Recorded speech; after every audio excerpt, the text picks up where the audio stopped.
বোন, এই চুলবুলির পরিবার তো খুব সমস্যায় ফেলেছে দেখছি। সবার সাহায্য করে, সবাই তাই জন্য ওদেরকে খুব ভালোবাসে। আমি ময়ূর, তবুও কেউ পছন্দ করে না আমাকে। তুমি ঠিক বলছ, চলো আমরা দুজন মিলে ওদের পরিবার শেষ করে দিই। এই গল্পটা হলো উত্তরাখণ্ডের জঙ্গলের, যেখানে কাঠবিড়ালির পরিবার থাকতো। ওটা খুবই ভালো পরিবার ছিল। ওরা জঙ্গলে সব জানোয়ারদের সাহায্য করত। যখনই কোনো সমস্যা আসতো, সব পশুরা সাহায্যের জন্য তাদের কাছে যেত। তাদের কিছু ভালো মানুষের জন্য তাদের শত্রুও ছিল, যারা তাদের হিংসে করত। একদিন ছোট কাঠবিড়ালি তার মা বাবাকে বলে, মা বাবা, আমার তোমাদের কাছে কিছু জিজ্ঞাসা আছে। হ্যাঁ বলো বাবা, কি জিজ্ঞাসা আছে? আমরা সবার সাহায্য করা কবে থেকে শুরু করেছি? আমার কথার মানে হলো, তোমরা কবে থেকে সবার সাহায্য করছো? বাবা, তোমার বাবার একটা গল্প আছে। মা, জলদি আমাকে সেই গল্পটা শোনাও না। বাবা, একবারের কথা, যখন তোমার বাবা এক জায়গা থেকে বাড়ি ফিরছিলেন, তো রাস্তায় তার পা কোথাও ঠোকর লেগে ভেঙে যায়। সেই সময় তিনি হেঁটেও ঘরে ফিরতে পারতেন না। সত্যি? তারপর কি হলো মা? তারপর তোমার বাবা খুব সাহায্য চায়, কিন্তু কেউ তার সাহায্য করে না। উনি ব্যথায় কষ্ট পেতে থাকেন। বাস সেই দিন থেকে ঠিক করলাম যে কখনো কারো সাহায্য দরকার হলে তাদের জন্য আমাদের মতো অসহায় বোধ না হয়। বাস তারপর থেকে আমরা মানুষের সাহায্য শুরু করে দিই। আচ্ছা মা, সবাই খুব খারাপ তাই না? যে কাউকে কষ্টে দেখেও সেখানে ছেড়ে চলে যায়, তার সাহায্যটুকুও করে না। হ্যাঁ বাবা, আজকাল সবাই শুধু নিজের প্রয়োজনই বুঝতে পারে। সবাই স্বার্থপর হয়ে গেছে, তাই তো সবার সাহায্য করি আমরা। আর তাই জন্যই তো সবাই আমাদের ভালোবাসে, তাই না? যেসব বাচ্চারা অনাথ হয়, তোমার বাবা তাদেরকে সাথে রাখে আর নিজের বাচ্চাদের মতোই ভালোবাসে। মা, এটা কত ভালো কথা যে বাবা অনাথ বাচ্চাদের সাথে রাখে। অন্তত তাদের একলা থাকতে হবে না, না হলে এত ছোট বয়সে আর বাচ্চারা একা কি বা করবে? যে কোনো জানোয়ার ওদের মেরে ফেলতে পারে। হ্যাঁ বাবা, তুমিও বড় হয়ে তোমার বাবার মতোই ভালো কাজ করো, সবার সাহায্য করো। একবার জঙ্গলে হাসিদের কাছে খাবার জন্য কিছুই থাকে না।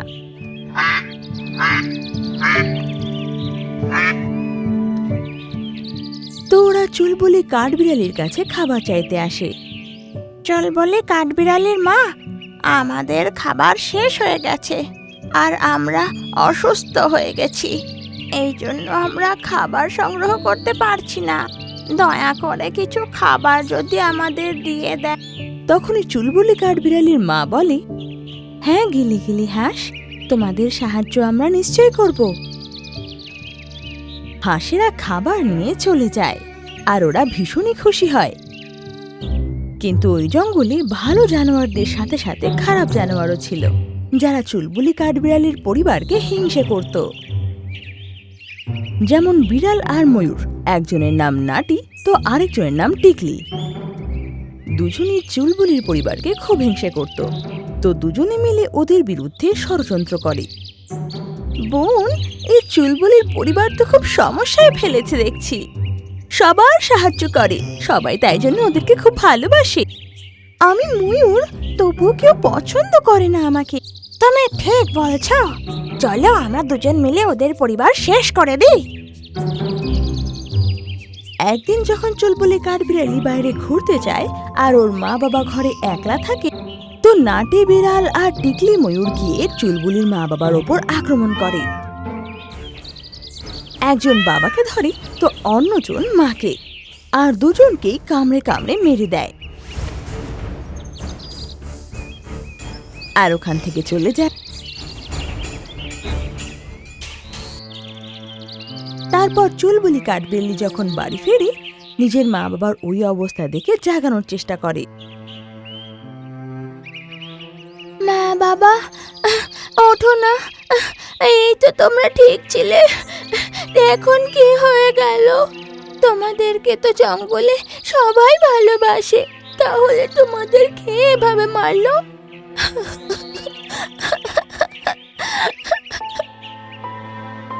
চুলবুলি কাঠবিড়ালি খুব কাঁদে এবং ওদের মৃত্যুর খবর শুনে জঙ্গলের সব জানোয়াররা চলে আসে সমবেদনা জানাতে, যেমন বনি পাখি, কালো কাক আর বদমাশ বাঁদর।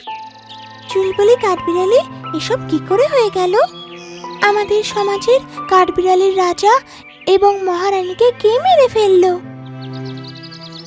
ও আমার সোনা, এত ছোট্ট বয়সে তুমি অনাথ হয়ে গেলে। বনি পাখি এতটা বলে কাঁদতে লাগে। তখনই বদমাশ বাঁদর বলে, আমার মনে হয় এটা বেটে বেড়াল আর তিতলি ময়ূরের কাজ। সারা জঙ্গলে ওরা দুজনেই ছিল যে খুব হিংসে করত, ওরাই এদেরকে মেরে থাকবে। হ্যাঁ চলো, আমরা সব মিলে ওকে শিক্ষা দিয়ে আসি। তারপরে জঙ্গলে সবাই ওদের দুজনকে খুঁজতে বেরিয়ে পড়ে। আর ওরা দুজনে এক গুহায় গিয়ে লুকিয়ে পড়ে। তো টিকলি ময়ূর আর নাটি বিড়াল জানতে পারে যে সবাই ওদের খুঁজতে আসছে। টিঙ্কলি ময়ূর, আমার মনে হচ্ছে জঙ্গলের সবাই জানতে পেরে গেছে আমাদের ব্যাপারে, যে আমরা দুজনে মিলে চুলবুলি কাঠবিড়ালিকে অনাথ করেছি। এখন ওরা আমাদের মারতে আসছে। হ্যাঁ, তুমি ঠিক বলছো, চলো এই জঙ্গল ছেড়ে চলে যাই আমরা। ওরা পালানোর চেষ্টা করতেই যায়, তখন সব জানোয়াররা দৌড়ে ওদের গুহার কাছে চলে আসে। তারপর আর পালানোর জায়গা থাকে না।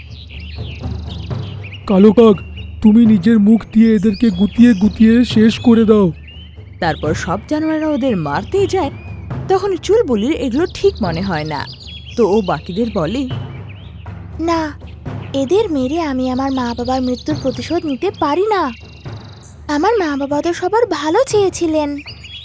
আজ আমি অনাথ এদের কারণে, কিন্তু যদি আমি এদের সাথে খারাপ করি, তবে এদের মধ্যে আর আমার মধ্যে পার্থক্য কোথায় রইল? আমাদের ক্ষমা করে দাও চুলবুলি কাঠবিড়ালি, আমরা তোমাদের মা বাবাকে মেরে খুব বড় ভুল করে ফেলেছি। হ্যাঁ, আমাকেও ক্ষমা করে দাও। ওনাদের প্রতি খুব হিংসে হতো, কারণ জঙ্গলের সব পশু পাখিরা তাদেরকেই ভালোবাসতো, যা আমাদের ভালো লাগতো না। কিন্তু রাগের বশে আমরা খুব ভুল করে ফেলেছি। তারপর চুলবুলি কাঠবিড়ালি ওদের ক্ষমা করে দেয়। ও অনাথ হয়ে যায়, কিন্তু মা বাবার শেখানো কথা ওর সাথে থেকে যায়, আর ও বনি পাখির সাথে থাকতে লাগে। আর চুলবুলি কাঠবিড়ালিও নিজের মা বাবার মতো সবার সাহায্য করত। এই গল্প থেকে আমরা শিক্ষা পাই যে আমাদের খারাপ লোকের সাথে খারাপ করা উচিত নয়। অনেক পন্থা হয় মানুষকে শিক্ষা দেওয়ার। যদি খারাপের সাথে খারাপই করি, তাহলে তার আর আমার মধ্যে পার্থক্য কোথায়? শুধু এই পার্থক্যটাকেই বোঝা দরকার।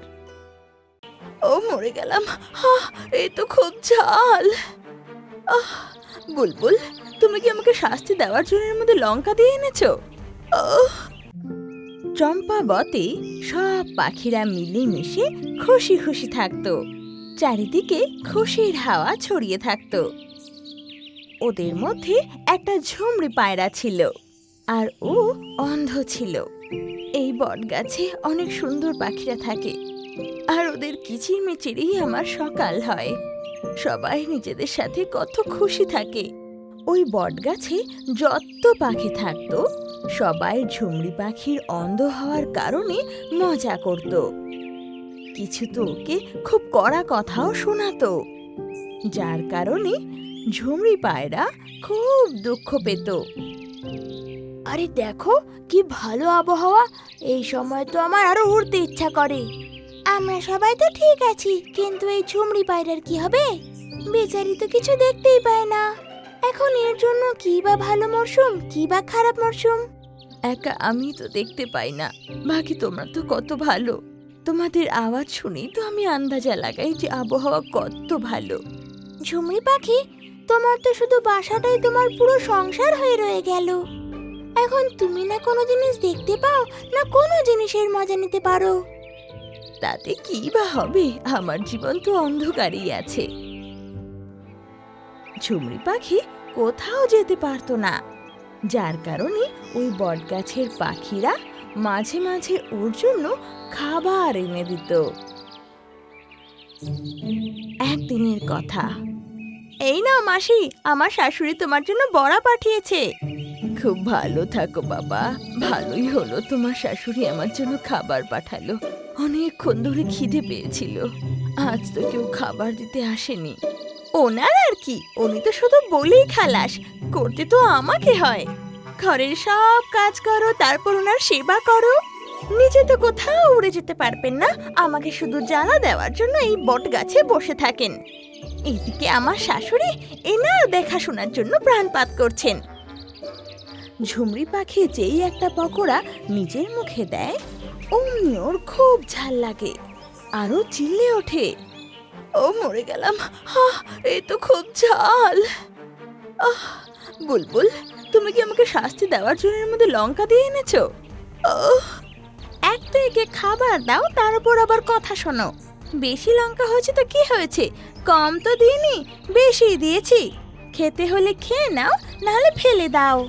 শাশুড়ি বলেছিল বলে তোমাকে আমি বড়া দিতে এসেছি, না হলে আমার এত সময় নেই যে ওই কাজ ছেড়ে তোমার কাছে আসবো, আর তুমি তাতেও ভুল ধরছো। বুলবুলের এত বাজে কথা শোনার পর ঝুমরি খুব উদাস হয়ে যায়, আর খিদে পাওয়ার কারণে ওই চরম ঝালের বড়াগুলোই আস্তে আস্তে ও খেয়ে নেয়। আস্তে আস্তে সময় কাটতে লাগে, আর শীতকালের সময় এসে যায়। আরে বাপরে, আজ তো বড্ড ঠান্ডা পড়েছে, হাওয়াও দেখো কি জোরে বইছে। আমার কাছে তো সোয়েটারও নেই যে একটু পরে নি আমি এখন। কি হয়েছে টিয়া, কেন মনে মনে কথা বলছো? আরে মাসি, খুব জোরে ঠান্ডা হাওয়া চলছে, আর এই বটগাছের কোনো পাখির কাছে সোয়েটার নেই। আগের বছরের সব সোয়েটার খারাপ হয়ে গেছে, যে না হলে ছোট হয়ে গেছে। তাহলে তো নতুন আনতে হতো, তুমি তো জানোই ঠান্ডা হাওয়া চলতে পারে। আর এমনিতেও এটা শীতকালের সময়, নিজের দেখভাল তো নিজেকেই করতে হবে। হ্যাঁ হ্যাঁ, আমি সব জানি, কিন্তু যেই পায়রা সোয়েটার বিক্রি করতো সে এই জঙ্গল ছেড়ে অন্য জঙ্গলে চলে গিয়েছে, তো কোথা থেকে সোয়েটার কিনবো? আর হাওয়াও এত জোরে চলছে যে নিজের নিজের ঘরে থাকাটাই শ্রেয়, কিন্তু এত ঠান্ডা চলছে যে ওখানে থাকাও সম্ভব নয়। আরে টিয়া, এত চিন্তা করছিস কেন? আমার কাছে কিছু উল রাখা আছে, আমি তোর জন্য মাফলার বানিয়ে দিচ্ছি। এমনিতেও আমি আগে খুব ভালো সোয়েটার বানাতাম, সেটা আমার মা বলতো। কিন্তু তুমি তো দেখতেই পাও না। তুই শুধু অপেক্ষা কর, দেখ আমি তোর জন্য কি বানিয়ে আনি। ঝুমরি পায়রা একদিনের মধ্যে মাফলার বানিয়ে তৈরি করে দেয়, আর পোপা টিয়াকে দিয়ে দেয়। আরে বা মাসি, তুমি তো কামাল করে দিয়েছো। এই মাফলার কি নরম আর গরম, এটাকে তো পরে আমার সব ঠান্ডা চলে গেল। আর এরকম ডিজাইন আমি আগে কখনো দেখিনি।